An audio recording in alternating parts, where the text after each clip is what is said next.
Bismillahirrahmanirrahim. Assalamualaikum warahmatullahi wabarakatuh. Anak semuanya, alhamdulillah setelah kita menyelesaikan ujian tengah semester, kita lanjutkan kembali untuk materi KBM kita secara online. Yang pada saat ini Pak Madir akan menyampaikan materi fikih, yaitu bab kedua tentang mawaris di dalam Islam. Anak semuanya, perlu kalian pahami semuanya secara garis besar, warisan adalah peninggalan dari seseorang yang berupa harta benda untuk diberikan kepada ahli warisnya. Jadi kalau misalnya orang meninggal tidak punya harta benda, maka tidak ada waris untuk keluarganya. Sehingga di dalam fikih Islam kita mengenal istilah-istilah di dalam waris, yaitu yang pertama adalah muwaris. Silakan kalian lihat, pengertian muwaris adalah orang yang meninggalkan harta warisan. Yang kedua tirkah, yaitu seluruh harta peninggalan orang yang meninggal. Ini anak-anak. Jadi sebelum diambil untuk memelihara jenazah, melunasi hutang, menunaikan wasiat. Jadi setelah semuanya tertunaikan, maka hartanya diwariskan. Yang ketiga adalah al-irsi, adalah harta warisan yang siap dibagikan kepada ahli waris yang berhak setelah diambil untuk pemeliharaan jenazah, melunasi hutang, dan menunaikan wasiat. Jadi anak-anak, pengertiannya adalah kalau seseorang itu meninggal punya harta yang ditinggalkan, namun setelah digunakan untuk melunasi hutang, menunaikan wasiat, memelihara jenazah kok sudah habis, maka tidak ada waris bagi keluarganya. Ini untuk biar kalian paham. Jadi tidak harus ada warisan, tidak. Karena melunasi hutang itu wajib bagi ahli waris apabila keluarga yang meninggal mempunyai hutang, wasiat, atau biaya yang lain. Yang ketiga adalah warosah, yaitu harta warisan yang telah diterima oleh ahli waris. Anak-anak semuanya, dasar hukum Islam, dasar hukum waris terdapat di dalam Al-Quran. Kalian bisa perhatikan An-Nisa ayat 7 itu, dan juga ada penjelasan ketentuan bagian masing-masing. Ini An-Nisa ayat 11. Dan yang kedua adalah dari hadis Nabi. Silakan kalian perhatikan. Sesungguhnya Allah membagi untuk setiap ahli warisnya sudah mendapatkan bagian-bagiannya, karena tidak boleh ada wasiat untuk ahli waris. Jadi ahli waris itu anak-anak adalah waris, bukan wasiat. Yang ketiga adalah dasar hukumnya adalah ijma, yaitu umat Islam menerima ketentuan hukum warisan yang terdapat di dalam Al-Quran dan As-Sunnah sebagai ketentuan hukum yang harus dilaksanakan dalam upaya mewujudkan keadilan masyarakat. Yang keempat adalah ijtihad, yaitu pemikiran ulama yang memiliki syarat dan kriteria sebagai mujahid, sebagai mustahid untuk menjawab persoalan-persoalan yang muncul dalam pembagian warisan. Anak-anak semuanya, tadi sudah disinggung oleh Pak Muhajir, yaitu tentang ahli waris. Kita lihat anak-anak semuanya, jadi pada dasarnya semua orang yang karena telah ditetapkan dalam nas berhak mendapatkan harta warisan, ahli waris belum bisa mendapatkan bagian dari harta yang ditinggalkan mayit sebelumnya.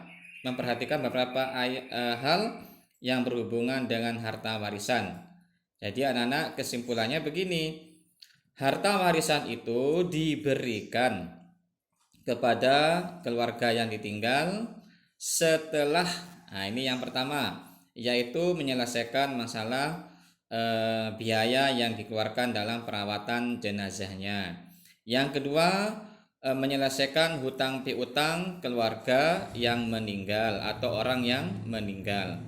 Yang ketiga adalah menyelesaikan wasiat. Misalnya ada keluarga yang meninggal tapi punya wasiat. Misalnya saya nanti kalau eh, motor saya laku, tolong untuk membantu pembangunan pesantren, masjid. Nah, itu wasiat, tunaikan dulu anak-anak. Jangan dibagi langsung, semuanya harus ditunaikan terlebih dahulu. Jadi seperti itu ketentuan ahli waris, tidak langsung harta peninggalan keluarga yang meninggal hartanya langsung dibagi oleh ahli waris, tidak, tetapi tunaikan dulu tiga hal tersebut. Jangan apalagi sampai rebutan. Wah, ini jangan sampai sesama keluarga merebut harta warisan sementara tiga haknya belum tertunaikan, kecuali kalau tiga-tiganya tidak ada. Misalnya tidak punya wasiat, pembiayaan jenazah ditanggung oleh Pak Dukuh atau RT, dan seterusnya, maka silakan langsung dibagi sesuai dengan ketentuan hukum Islam. Anak-anak semuanya, eh, dalam hal ini yang berhak menerima warisan, jadi yang berhak menerima adalah, kita lihat anak-anak, ini terdapat 4 sebab akibat seseorang menjadi ahli waris. Jadi tidak semua keluarga mendapat, tidak, tapi 4 sebab ini. Yang pertama adalah hubungan keluarga atau nasab. Nanti siapa saja, nanti Pak Muhajir akan menerangkan. Yang kedua adalah hubungan perkawinan. Nah, ini hubungan perkawinan, jadi seseorang itu bisa mendapatkan warisan setelah ada pernikahan. Gitu. Yang ketiga, ini anak-anak Pak Muhajir perjelas, adalah hubungan wala. Hubungan wala adalah hubungan antara bekas budak dengan orang yang telah memerdekakan.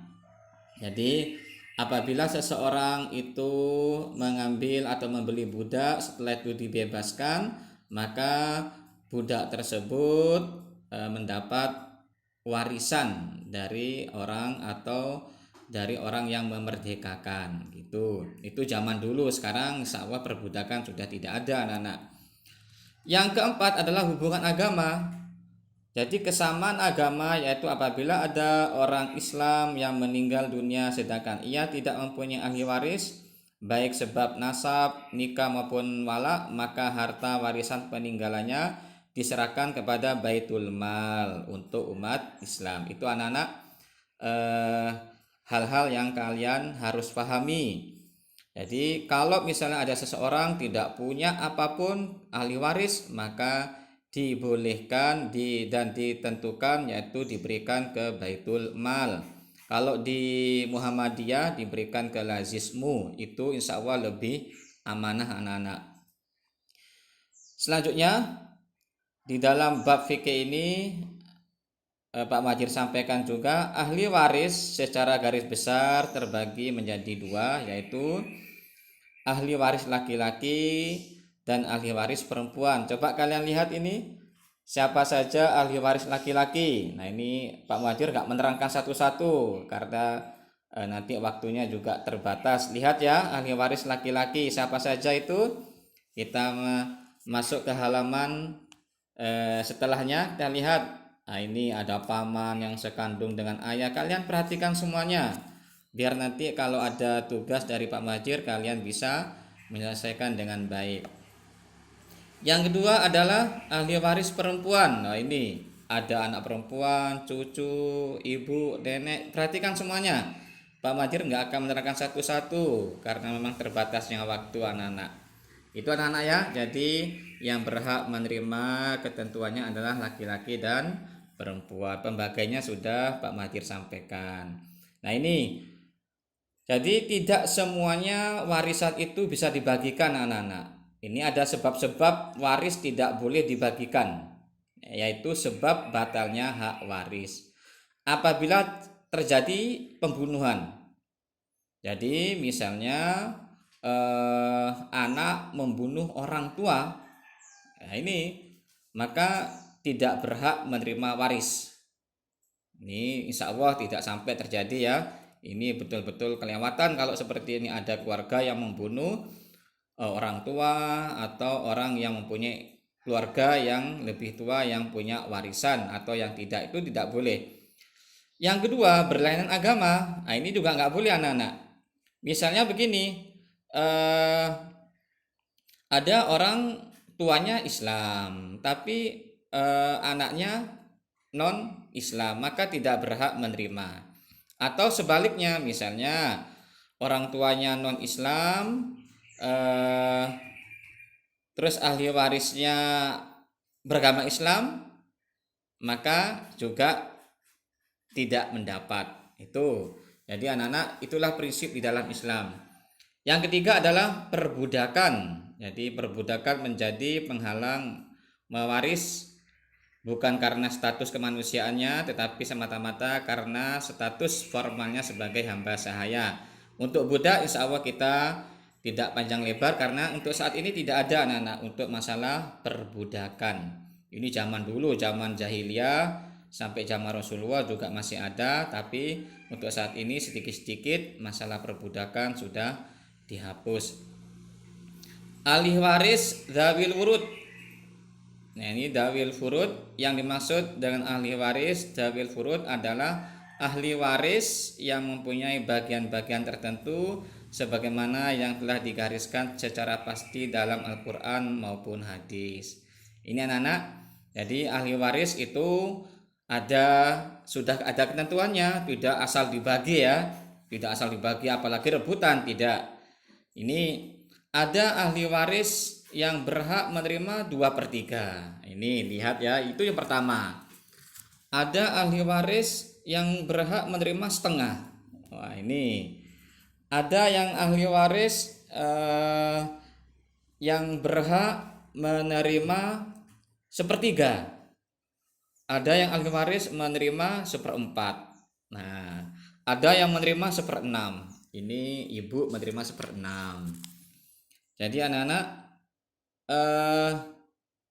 ada yang ahli waris yang disebut dengan asobah. Nah, apa itu asobah anak-anak? Ini perhatikan ya. Jadi yang namanya asobah adalah ahli waris yang tidak ditetapkan bagian pendapatnya, tetapi akan menerima semua harta warisan itu apabila tidak ada ahli waris dzawil furud. Namun apabila ada ahli waris dzawil furud, maka ahli waris asobah berhak atas sisanya. Anak-anak semuanya, siapa ahli waris asobah itu? Dilihat ini, ada anak laki-laki dari anak laki-laki, bapak dari bapak, dan seterusnya. Ini Pak Mahajir rekam dengan pelan-pelan biar nanti kalian memahami satu persatu ya anak-anak. Kita lihat anak-anak semuanya. Ahli waris dzawil arham. Ini ada juga yang disebut dengan ahli waris dzawil arham, yaitu ahli waris adalah mereka yang mempunyai hubungan kekerabatan famili dengan yang meninggal dunia. Akan tapi mereka tidak termasuk ahli waris dzawil furud dan juga bukan termasuk golongan ahli waris asobah.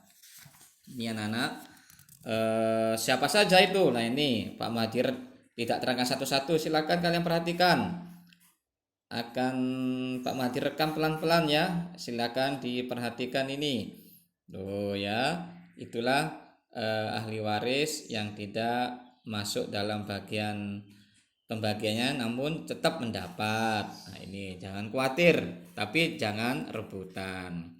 Itu anak-anak semuanya. Untuk sesi yang pertama Pak Mahdir sampaikan, mudah-mudahan bermanfaat ya. Insya Allah nanti sesi kedua dalam bab mawaris ini tetap Pak Mahdir sampaikan.